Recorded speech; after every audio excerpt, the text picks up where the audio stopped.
like I said, the biggest concern that I have when I go back to this up here is, there we go, is the fact that it's the younger generation that appears more and more inclined to just shut down everything that might be controversial or might be an idea that they don't want to hear, or an idea that offends them or has the potential to offend.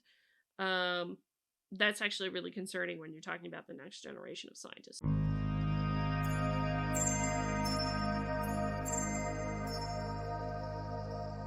Why, hello, hello, everybody. My apologies for having problems earlier this week that were somewhat beyond my control, but back now. Hope you enjoyed Side Chat Saturday this past Saturday. After that, things went a little haywire for me, so which is why I couldn't record until recently. But apt timing, I saw this come across from the Foundation for Individual Rights and Expression, formerly the Foundation for Individual Rights in Education. Um, This is certainly interesting, this report. It's one of the ones I was waiting to see because I knew FIRE does a lot of these surveys on a regular basis. And again, it's about the university, but why do we talk about the university? Because it's a place where the next generation of scientists are trained. And so what's going on in the university matters because it is some of the cultural things that will be inherited, if you will, to go into the science disciplines. Apologies if I'm looking around. I can see the cats are running too, so this might be an entertaining video just for that factor. So, a brief and quick note from the executive summary, and then I'm going to get into some of the key points that I found interesting. I have read the report in full. And I think, as always, because FIRE is, to be honest, FIRE is something of an advocacy group, and it's advocacy for free speech and what have you. They do have a tendency to frame things a particular way, and for me, who's just really interested in what the hell the truth is, you could you have to go through it a little bit to find some of the interesting things about it that one could one might not notice, and also to point out that sometimes it's not as crazy as one would think. But anyway, in this report, we explore findings from a national survey of 1,491 faculty at four-year colleges and universities in the United States regarding their attitudes on free expression and academic freedom. Hold on a second. There we go. These findings provide a mixed picture of the state of academic freedom among American faculty. On the positive side, the majority of faculty endorse broad conceptualizations of freedom of speech and academic freedom, rejecting harsh punishment for colleagues who engaged in controversial expression, and oppose deplatforming speakers on campus. Compared to the results of FIRE's College Free Speech Ranking Survey, faculty are markedly more tolerant than the students they teach. The vast majority had not been disciplined or threatened with discipline by their department or university for their teaching, research, or non-academic expression. Yet, there is serious cause for concern. A majority of faculty worry about losing their jobs or reputations because someone misrepresents their words. A third self-censor out of concern over responses of staff, students, or administrators. Moreover, a significant portion of faculty support punishing their colleagues in softer ways that can chill expression. These restrictions include formally condemning certain views but not punishing someone for expressing them, investigating colleagues for controversial expression, and applying social and professional pressure to get colleagues to take mandatory training they philosophically oppose. The academic freedom glass is, at best, half full. Oops, didn't scroll all the way down there.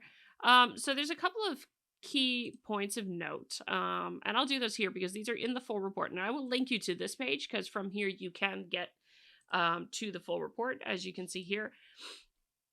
Key findings: roughly 3 in 5 faculty, 61%, said that a university professor should be free to express any of their ideas or convictions on a certain subject. More than half, 52%, said speech should only be restricted where words are certain to incite physical violence. Which, in other words, you should not be restricted just for offending somebody. On average, 81% of faculty supported allowing 4 different hypothetical controversial speakers on campus compared to 48% of students who were asked about the same speakers in FIRE's College Free Speech Rankings survey. So this is the survey of faculty. When they do the College Free Speech Rankings survey, which they do every year and have for the last couple of years, that one is specifically to the students. This is not specifically to the students. It is to the faculty, this new survey. More than half of faculty said that 55% said that students shouting down a speaker is never acceptable. Now, my guess is if they structured this similarly to the College Free Expression survey, you've got categories of never, and then varying degrees of under certain circumstances, it's okay. Frankly, it's never acceptable. 4 and 5 said this about students blocking entry into a campus speech, and 92% said this about students using violence to stop campus speech, physical violence being.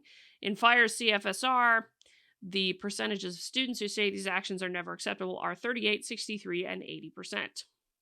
Roughly 1 in 10, 11% of faculty reported being disciplined or threatened with discipline because of their teaching, while 4% reported facing consequences for their research, academic talks, or non-academic publications.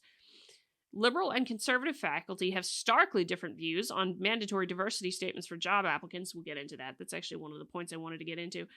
The value of political diversity on campus and when freedom of speech should be restricted. They also have very different social and professional experiences on campus.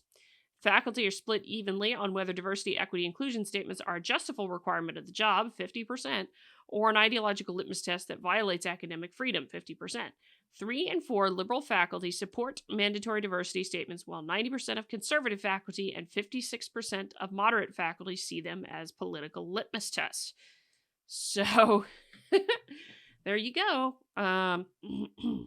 More than half of faculty, which you know where I fall on that, I call DEI statements political litmus tests. More than half of faculty, 52%, reported being worried about losing their jobs or reputation because someone misunderstands something they have said or done, takes it out of context, or posts something from their past online. Almost 3/4 of conservative faculty, 56% of moderate faculty, and 40% of liberal faculty reported feeling this way. A significant portion of faculty, ranging from 18 to 36%, endorsed their college's administration launching formal investigations into faculty members for their controversial expression. Roughly 1/3, 34% of faculty said they often feel they cannot express their opinions on a subject because of how students, colleagues, or the administration would respond, compared to 1/5 of students surveyed for FIRE's CFSR. Percentages of faculty who said they were extremely likely to self-censor in different contexts ranged from 25% in academic publications to 45% on social media, and only 8% of faculty said they do not self-censor in any of the 4 contexts asked about. Okay. So those are those key findings as FIRE writes them. And as I said, this thing on the mandatory diversity statements and what have you is one thing, although I don't think I have that particularly marked off. Hold on one second. Okay, never mind. I do have it marked off. Just had to check that real quick and just pause the video recording while I checked it. Pardon me a moment. Speaking of, the actual report itself here, there's a few points that I want to go into that are points of concern here. So let me start with a little something to give a distinction in how FIRE defines these. So targeting scholars for their pedagogy, research, or viewpoints is ubiquitous throughout human history. For instance, Socrates was sentenced to death for corrupting the youth of Athens, and Voltaire served time in the Bastille twice and was exiled to England for speech crimes. The sanction attempts are often politically motivated and tend to be initiated by an authority figure or an outrage mob appealing to authority figures to punish one or more scholars for something they have said or done. These sanction attempts seek to discipline controversial speech either by censoring it, or punishing the sources of it, and can be considered examples of hard authoritarianism. So that's your more so deplatforming speakers, getting rid of scholarships, firing faculty and what have you. Those kinds of things are hard authoritarianism, and I think perhaps more in line with what's been denoted as cancel culture in some instances. Other research indicates that although most faculty do not support hard authoritarian tactics to limit expression on campus, the level of support for soft authoritarianism, a general antipathy toward and even open condemnation of certain viewpoints that results in social discrimination, avoidance, exclusion of those who express offensive viewpoints, is concerning. In simple terms, if hard authoritarianism is about being fired, soft authoritarianism is about not being hired, promoted, published, or included in collegial interactions. For instance, many faculty, regardless of their own political ideology, say they would discriminate against colleagues with different ideological views in professional settings, during anonymous peer review, or during day-to-day social interactions. In contrast to the difficult years, he's referring to the McCarthy era there, when McCarthyism was a thing. However, the majority of students and faculty today are even more politically left of center, and politically conservative expression is now unpopular and controversial on most campuses across the country. So, the hard authoritarianism thing. So, what they did find is that, yes, in terms of the faculty, the hard authoritarianism kind of thing is actually quite low. Most faculty do not yet, and this was in the thing there. There was only 1% of the faculty that said, yeah, a university professor should not be free to express any of their ideas or convictions, even if in their subject their ideas and convictions are divergent from widely accepted beliefs or standards. So let us go down here a little bit further. Most faculty rejected severe forms of punishment, removal from classroom, suspension, termination for controversial speech by other hypothetical colleagues or specific professors. For example, just over half of the faculty were asked how the administration should deal with several professors who refused to take mandatory diversity training. The remaining faculty were asked about several white male professors who refused such training. The majority of faculty, regardless of how the question was worded, rejected any formal penalties for their colleagues who refused to take mandatory diversity training. Just over 2 in 5 said the administration should take no action of any kind, while 1/5 said the faculty members should not face severe penalties but should be pressured socially and professionally to comply. Two different things. It's peer pressure, right? There's a lot of reluctance to punish, so here's the one here that I want to get to first.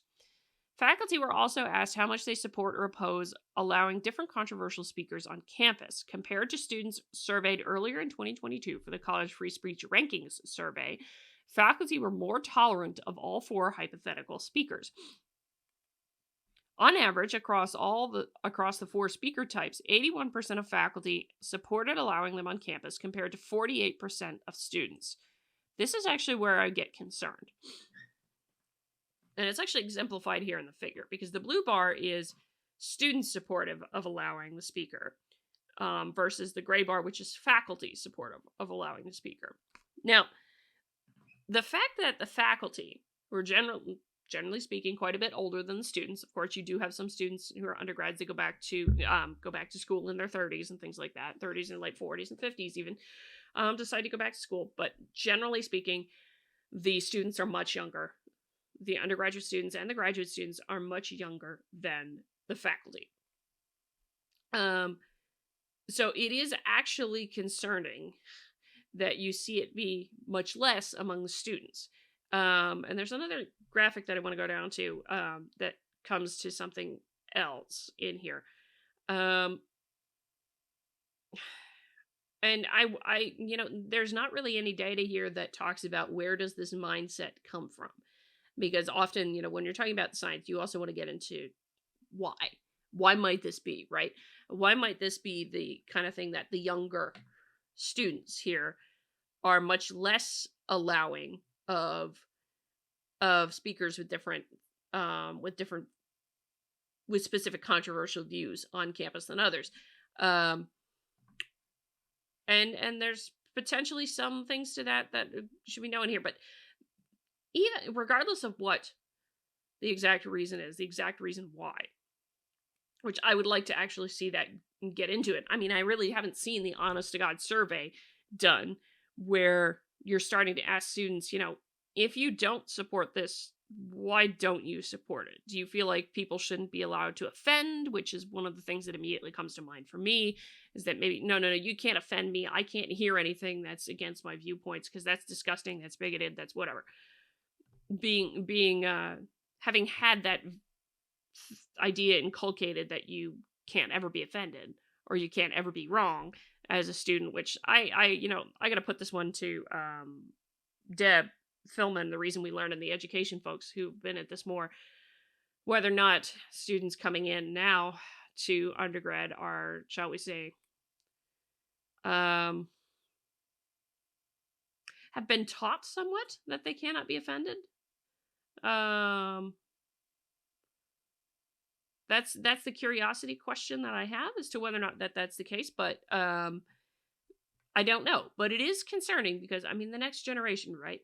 If you cannot be tolerant and willing to listen to views, even those that you fundamentally disagree with, that piss you off to the nth degree, how are you going to work with somebody who has a very different viewpoint than you do on the same problem, particularly when you're talking about some of the very complex, interrelated, and sometimes interdisciplinary science questions that we're starting to get into now on a regular basis? If you look at it in the literature, they're very interdisciplinary questions between the physical science disciplines that one would get into. And so, how are you going to do that if you can't even talk to somebody who has a different point of view from you on something that perhaps is very, very unrelated? Let's see. Yeah, here we go. Younger faculty members found it more... Okay, so what they're showing here is percentage of students who say blank is never acceptable, percentage of faculty who say blank is never acceptable. And this has to do with shutting down speech. And so there's majorities of faculty all the way through that say that all of these things are never acceptable to do. This is not true of the students. In this case, this is another example where I'm like, the younger, it's a little bit concerning. And this is where I come back to it again with the age. Younger faculty, hang on a second here, I've got the text cut off, don't I? There we go. Younger faculty members found it more acceptable for students to use illiberal tactics to stop a speaker than their older colleagues. Among faculty 35 years old and under, 37% said students shouting down a speaker is never acceptable. 59% said blocking entry is never acceptable. And 79% said using violence is never acceptable. That's actually very, very close to the students in the CFSR. I think it was something like 38 and 60 and 80, something like that. It was very, very close.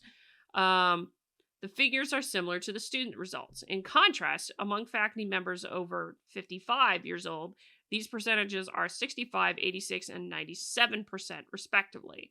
Additionally, faculty members 36 to 45 years old who said students blocking entry to campus speech is 77%, or using violence 92%, is considerably higher than those 35 and under who said the same. Ideological differences are also evident. The majority of conservative faculty were more likely to find students' use of illiberal tactics never acceptable than their liberal counterparts. 88% of conservatives said students shouting down speaker is never acceptable. 95% said this about blocking entry. 98% said this about using violence. In contrast, the percentages of liberal faculty who said these tactics are never acceptable are 37, 69, and 89 respectively. Very strong ideological differences there for sure. Though, I mean, for the most part, with the exception of that first one of shouting down a speaker, you still get majorities, which is great that they say it's never acceptable. But the fact that it's younger and not liberal, because I don't think liberal is the right thing, more progressive or more postmodernist in focus, is concerning to me when I'm thinking about the next generation of scientists, right? You can't hear anything that offends you. You can't hear anything that annoys you. You can't hear anything you fundamentally disagree with and engage with an idea. Jonathan, I'm rereading the Constitution of Knowledge right now. And the thing is, the only way it works is if we're going to engage in a reality-based community, as Jonathan puts it. You have to be willing to subject your own ideas to scrutiny, which means hearing something you don't agree with and potentially being offended all the time. The idea of being annoyed by the idea, but not at the person. But shouting down a speaker, doing more of that kind of thing, says that you're not interested in knowledge building. You're not interested in the reality-based community, which, what is the purpose of the university again? The pursuit of the truth, generation of knowledge kind of thing. How can you do that if you're making yourself the final say on something and saying it cannot be challenged because I'm offended? Or I've got this special knowledge and this thing here, and therefore your opinion is wrong. That's not being interested in that. And I do worry when that gets inculcated in students, what that's going to mean as we go into sciences here, as they go into sciences, be it physical sciences or social sciences. So that's the reason I get worried about this kind of stuff. Let's see. I want to go down a little bit further to some of the other things I highlighted. Yeah. Faculty were more divided on the issue of requiring job applicants to submit DEI statements with their applications. Half of the faculty surveyed thought this was a justifiable requirement for a job at a university, while the other half said the requirement is an ideological litmus test that violates academic freedom. Notable demographic differences emerged. Specifically, significant gender differences surfaced. 61% of female faculty indicate they view DEI statements as a justifiable requirement, while 61% of male faculty said that such statements are ideological litmus tests. A similar pattern was observed for white compared to non-white faculty. Finally, significant ideological differences emerged, such that nearly 3 in 4 liberal faculty supported using DEI statements compared to 44% of moderates and 10% of conservatives, while 90% of conservative faculty versus 26% of liberals and 56% of moderates indicated that they view DEI statements as ideological litmus tests. No significant differences emerged for age. Overall, faculty are relatively split on whether or not DEI statements are a justifiable requirement for applicants applying to faculty jobs, with significant differences emerging for key demographic variables. I'm not surprised with that in here, but oh boy, here's where I gotta knock fire just a touch. While large percentages of faculty rejected punishing colleagues for controversial speech, a significant portion of them, ranging from 18 to 36%, endorsed their college's administration launching a formal investigation into other faculty members for their controversial expression. Notable differences also emerged within various demographic categories, particularly for endorsement of formal investigation. For each scenario, nearly twice or more as many women than men endorsed formal administrative investigation. Now, this is the table where it gets interesting. These are 4 hypothetical scenarios that they went through with the class. So this is hypothetical, by the way. And the question that was asked of the respondents was, what should the administration of the university do when a student reports on these kinds of things? Defend free speech rights, take no action, condemn speech but do not punish the professor, investigate the professor, remove from the classroom, suspend the professor, terminate the professor. So these are the kinds of things that would fall, the bottom 3 are the kinds of things that would fall into the hard authoritarianism category, according to what Fire defined earlier. The rest of these are, the other 2 here are the more soft authoritarian kind of stuff. And this is where it's interesting, because for 3 of these, the majority of respondents said either defend the free speech rights or take no action. So that's actually majority, right? So yeah, you see some of these kinds of things in here. And yeah, it certainly is curious and interesting that you see some of the more soft things here that are significant into the 40s for some of these, or at least in the 30% range, or close to 40% for some of these things, where these 2 kinds of soft authoritarian things are there. But it's also important to point out that if you're taking these 2 together at the top, either defend or do nothing, then the majority of faculty actually say that. In most cases, mind you, in most cases. So let's see. Yeah, here we go. Although most faculty members do not support firing their colleagues for refusing to take mandatory diversity training, liberal faculty members were significantly more likely to endorse removal from the classroom or suspension than their more moderate and conservative counterparts. Additionally, male faculty, compared to their female counterparts, were significantly more likely to say that the administration should take no action of any kind, regardless of whether they were asked about several professors who refused DEI training, 53 versus 33, or several white male professors who did the same, 49 versus 31. So there's a lot in here. And I obviously can't go through all of it here. So I'm going to recommend that you come back and go look at some of these things because there are some interesting things in here.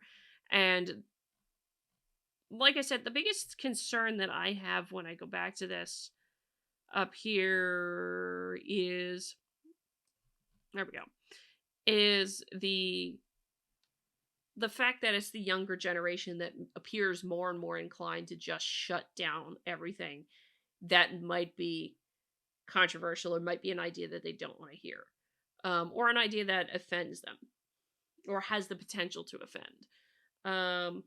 That's actually really concerning when you're talking about the next generation of scientists. So I would actually be really, really concerned for that. But I encourage you to go through this. It's available publicly. It's certainly interesting. And on a whole, I found it pretty thorough. Actually, though, of course, you got to watch the framing on some of it because it's like, the numbers are not encouraging that many would be self-censoring, particularly of worldview persuasions that are not the left of center, not very left of center. So that's the concern there. But if you read through this, let me know what you think. Hit the like button on the way out the door if you like the video. Comment on the video, share the video, subscribe to the channel, all that lovely good jazz. Until next time, may you always stay curious, my friends.